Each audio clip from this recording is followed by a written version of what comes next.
Assalamu alaikum dear students. I hope you will be doing well at home.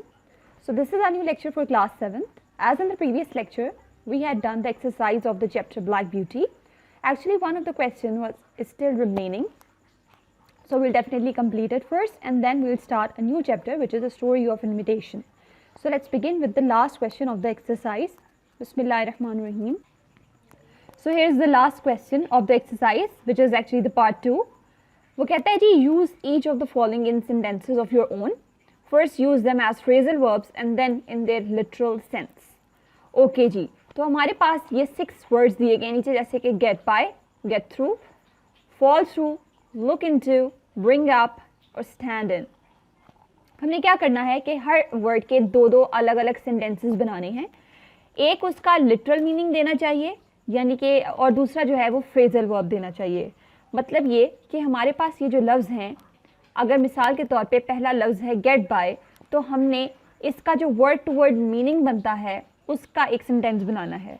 और दूसरा ये एक phrasal verb के तौर पे भी इस्तेमाल होता है, तो इसका फ्रेज़ के तौर पे जो मतलब निकलता है हमने वो भी मिसाल के तो उसका जो है वो सेंटेंस बनाना है. जैसे कि हमारे पास सबसे पहला वर्ड है गेट बाय, तो इसका देखते हैं हम लोग. ये देखिए जी, यहाँ पर उसने एक 1 का नंबर देकर एक ये सेंटेंस बनाया है और एक 2 की नंबरिंग देकर ये सेंटेंस बनाया है. एक इसका लिटरल मीनिंग है और दूसरा जो है उसका इडियोमेटिक मीनिंग है, यानी कि एक इसका मतलब जो है वो वर्ड का जो मतलब निकलता है उसी का सेंटेंस है, और जो दूसरे नंबर वाला है वो इसका इडियोमेटिक मीनिंग है, यानी कि इसका मुहावराती क्या मतलब निकलता है. सबसे पहला था हमारे पास वर्ड गेट बाय, तो इसका सेंटेंस है The carriage carrying the president could not get by because there were too many people on the road. ठीक है जी, वो कहता है कि वो सवारी जो कि जिसमें प्रेसिडेंट को लेकर जाया जा रहा था वो नहीं गुजर पाई. ऐसा इसलिए क्योंकि वहाँ पर बहुत ज़्यादा सड़क पर लोग मौजूद थे. दूसरा जो इसका इडियोमेटिक मीनिंग है ये है it is difficult for them to get by. अब यहाँ पे गेट बाय का मतलब होता है इंतज़ाम करना या मैनेज करना, तो उनके लिए बड़ा मुश्किल था कि वो मैनेज कर पाते because they earn very little, क्योंकि वो बहुत कम कमाते हैं. तो आई होप आप लोगों को समझ आ गई होगी. आप लोगों ने क्या करना है कि आप लोगों ने वर्ड लिखकर उसके 2 डिफरेंट मीनिंग जो सेंटेंसेस हैं वो बनाने हैं. आप पहले वर्ड मेंशन करेंगे ऊपर और नंबरिंग देंगे. नंबर 1 का जो है नंबर देकर पहले ये सेंटेंस लिखेंगे, फिर वो ख़त्म होगा तो नेक्स्ट लाइन में नंबर 2 की ऐसे मार्कर से लिखकर ये दूसरा वाला जो सेंटेंस है ये लिखेंगे अपनी कॉपीज़ पर. तो हम दूसरा सेंटेंस जो दूसरा वर्ड है वो देखते हैं जी. अब हमारे पास जो दूसरा वर्ड है वो है गेट थ्रू. तो देखिए जी, इसका क्या है, सबसे पहले जो हमारे पास लिटरल मीनिंग निकलता है वो ये है he could not get through the window because it was too small and he was too large. वो कहता है जी कि वो जो खिड़की है उससे वो नहीं निकल पाया क्योंकि वो खिड़की बहुत छोटी थी और ख़ुद वो बहुत बड़ा था. इसका जो इडियोमेटिक मीनिंग है वो ये निकलेगा we could not get through to him, यानी कि मेक हिम अंडरस्टैंड. इसका मतलब बनता है यानी कि उसको समझ नहीं पा रहे. That we did not want any mangoes, उससे समझा नहीं पा रहे हम कि हमें कोई आम नहीं चाहिए. अगला सेंटेंस है फॉल थ्रू. इसका पहला जो सेंटेंस है वो ये है be careful or you will fall through the roof, hit the floor and hurt yourself. वो कहता है कि जी तुम ध्यान से रहो, ये ना हो कि तुम फिसल जाओ और छत से गिर जाओ, तुम फर्श के साथ जा टकराओ और तुम अपने आप को नुकसान पहुंचा लो. और जिसका दूसरा जो इडियोमेटिक मीनिंग है मुहावरे वाला वो ये है it will be very sad if your plans fell through because you have not spend time organising our travel arrangements. ठीक है जी. अगला वर्ड है लुक इनटू. लुक इनटू का सबसे पहला सेंटेंस है hold tight and look into the well to see if you can see if there is any water down there. वो कहता है कि तुम ज़रा कस के पकड़ लो और कस के पकड़ के अंदर कुएँ के अंदर देखो कि तुम्हें नज़र आ रहा है कि अंदर पानी है या नहीं नीचे. दूसरा इसका सेंटेंस है the principal promise to look into, यानी कि वो चेक करेगा the matter and let us know the outcome next week. कि वो जो प्रिंसिपल है उसने हमसे वादा किया था कि वो जो है सारे मामलात पर नज़रसानी करेगा और हमें उसका जो नतीजा है वो बताएगा. अगला सेंटेंस है ब्रिंग अप. इसका पहला जो सेंटेंस बनेगा ये बनेगा please bring up the arm chair when you come upstairs because the old one is broken. वो कहता है कि जब तुम ऊपर आओगे तो एक कुर्सी जो है आर्म चेयर कहते हैं जो अक्सर आपके स्कूल्स में भी होती हैं, जिसके ऊपर आप अपना एक हाथ रखकर काम करते हैं.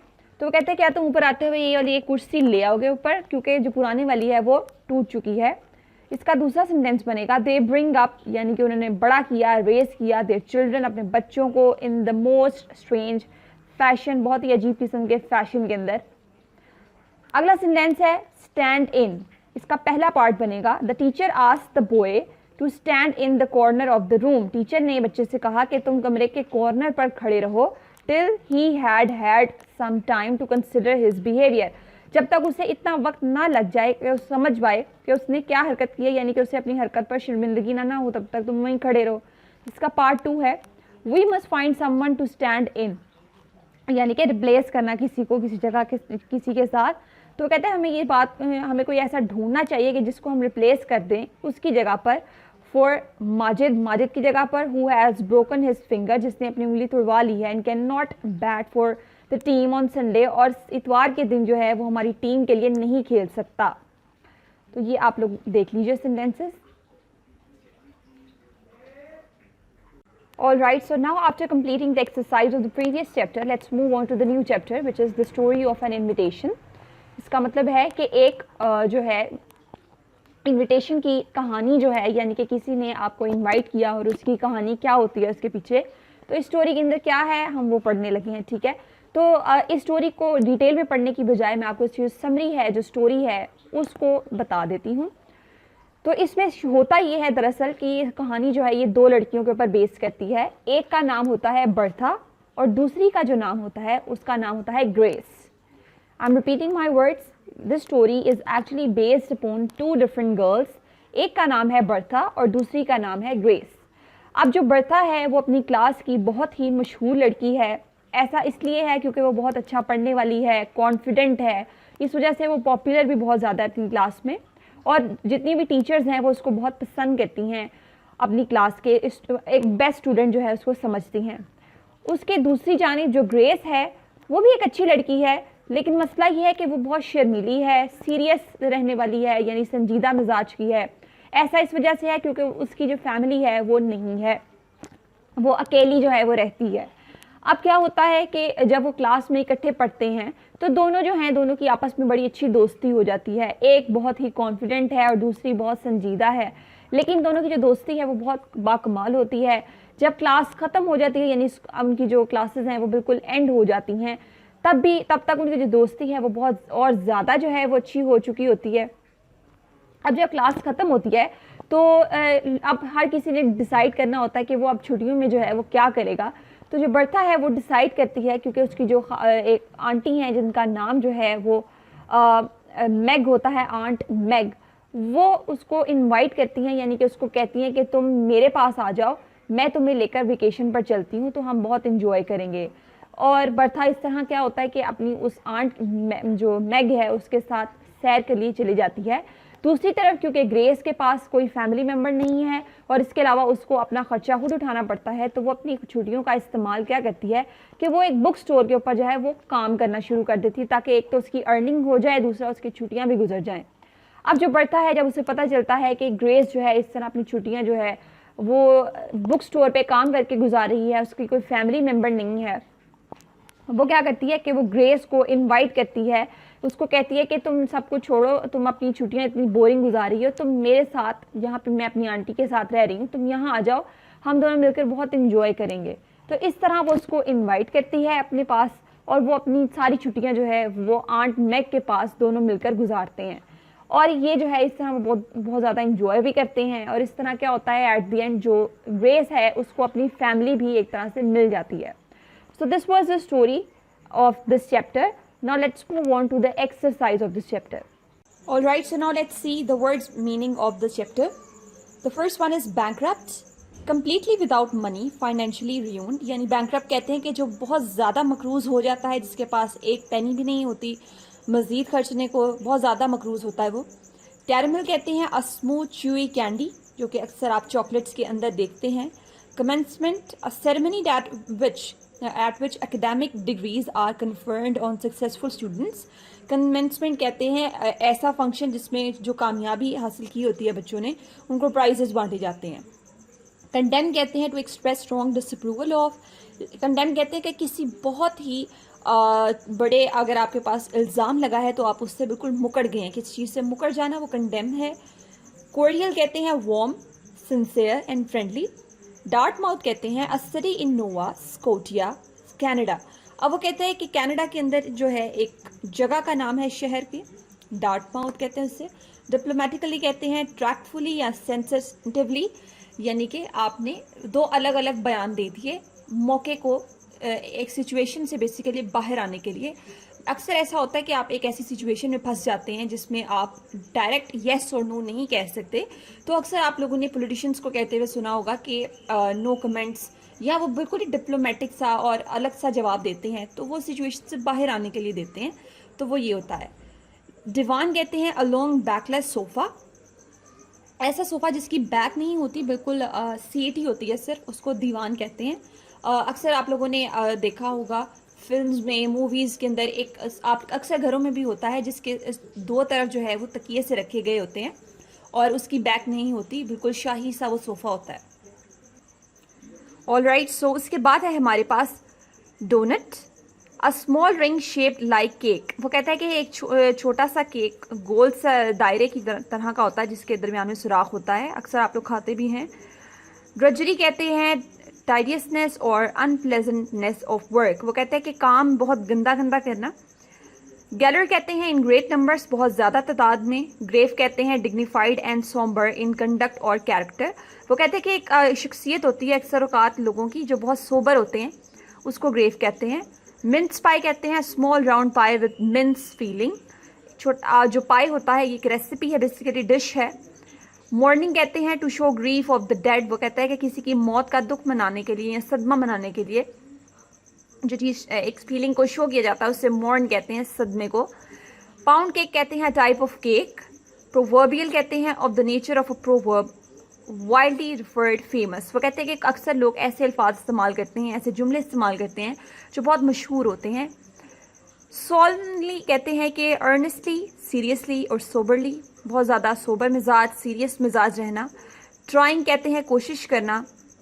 और ट्रक आउट कहते हैं जी अ टाइम टू ईट टक food specially sweets and pastry, एक ऐसा वक्त जिस ख़ास मौका जिसे आप कह सकते हैं जिसमें मिठाई या कोई मीठी चीज़ या पेस्ट्री खाई जाती है।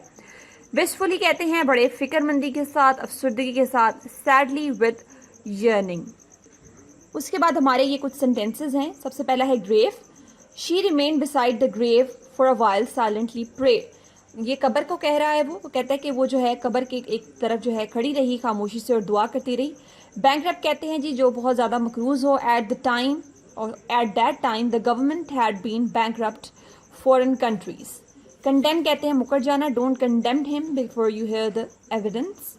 Cordial, Alex was cordial to his father and formal to his sister. Trying, I wondered if she was trying to make up. So let's move on to the exercise. This is the part 1 question of the exercise in which he is asking some questions. So let's talk about the first question. In what respects were the two girls different from each other? पहला सवाल ये है कि दोनों लड़कियां एक दूसरे से मुख्तलिफ थीं तो किस पहलू के तहत? So let's see the answer to this question. So here is the answer. Bertha was bright, pretty and popular. Grace was a grave, quiet girl dressed in mourning and quite alone in the world, the aunt who had brought her up having recently died. अब वो कहते हैं कि Bertha जो है वो बड़ी ही bright, बहुत खूबसूरत, बहुत मशहूर लड़की थी, जबकि जो ग्रेस थी बड़ी शर्मीली, खामोश लड़की थी जो कि हमेशा बड़े ही डल से कपड़े पहनती थी एंड क्वाइट अलोन, और दुनिया में अकेली थी बिल्कुल। जिस आंटी ने उसको बड़ा किया था, उसकी परवरिश की थी, उसकी हाल ही में मौत हो गई थी। तो ये था इसका जवाब। Here the next question is, how did Bertha celebrate the good news she had received? Bertha ने जो खुशखबरी थी उसको मिली थी, उसने उसको कैसे सेलिब्रेट किया था? Here is the answer. Bertha celebrated the good news she had received by buying some sweets. उसने किस तरह से सेलिब्रेट की थी अपनी खुशखबरी कि उसने जो मिठाई थी उस कुछ मिठाई खरीदी उसने और उसके साथ उसने उसे सेलिब्रेट किया अपनी खुशी को। Now the next question is, what do we learn about the aunt from what Bertha says about her? हमने उस आंट के बारे में क्या जाना, क्या सीखा कि लड़का जो बर्था है उसने उसके बारे में ऐसा क्या कहा था? So the answer is, from what Bertha says about her, we learned that aunt is a dear, sweet, jolly person. She is also kind, generous and understanding. Pupils should, अच्छा ओके यहाँ तक इसका जवाब है, अंडरस्टैंडिंग तक। वो कहती है जी कि जो बर्था है उसने जब आंटी के बारे में तारीफ़ें की कि वो बड़ी अच्छी है, बड़ी मीठा बोलने वाली है, बड़ी ही हंसमुख है और बड़ी ही जेनरस और अंडरस्टैंडिंग यानी समझने वाली और रहम दिल औरत है, तो इसी से हमें उसकी शख्सियत के बारे में पता चलता है कि वो आंट कैसी थी। Although the next question is, what do you think is meant by the statement, Mary and Lo and Lil are girls after your own heart? अब वो कहते हैं कि ये जो स्टेटमेंट है इसके बारे में, इसको सुनकर पढ़कर हमें इससे क्या मतलब आखज़ किया, हमने क्या मतलब हमें पता चलता है इसका। वो कहते हैं जी the statement Mary and Lo and Dill are girls after your own heart, ये स्टेटमेंट जो है मीन्स डैट, इसका मतलब ये है कि the girls have similar temperaments and interest, कि यूजुअली जो लड़कियां होती हैं उनका टेम्परामेंट यानी उनका जो गुस्सा कब आता है, कम हो जाता है वो, और उनकी जो दिलचस्पी होती है वो अमूमन एक जैसी होती है तमाम लड़कियों की। All right, so the next question is what made grace wistful. अब सवाल ये है कि जो ग्रेस है उसको ऐसी क्या चीज़ है जो विस्टफुल बना देती है। विस्टफुल कहते हैं जी, फिक्रमंद को कहा जाता है जी wistful. So here is the answer, Grace was made wistful, वो बहुत ज़्यादा सैड थी, सुदा थी, बाय द फैक्ट, इस मसले की वजह से, that Bertha has her aunt, के बर्था के पास उसकी आंटी है, हु लव्ड हर, जो उससे मोहब्बत करती है, एंड प्लान फॉर हर, और उसके बारे में सोचती है। Grace has no family to do this for her, और ग्रेस जो है उसकी अपनी कोई फैमिली नहीं है जो उसके बारे में ऐसा करे और ऐसा सोचे, इस वजह से वो सैड थी।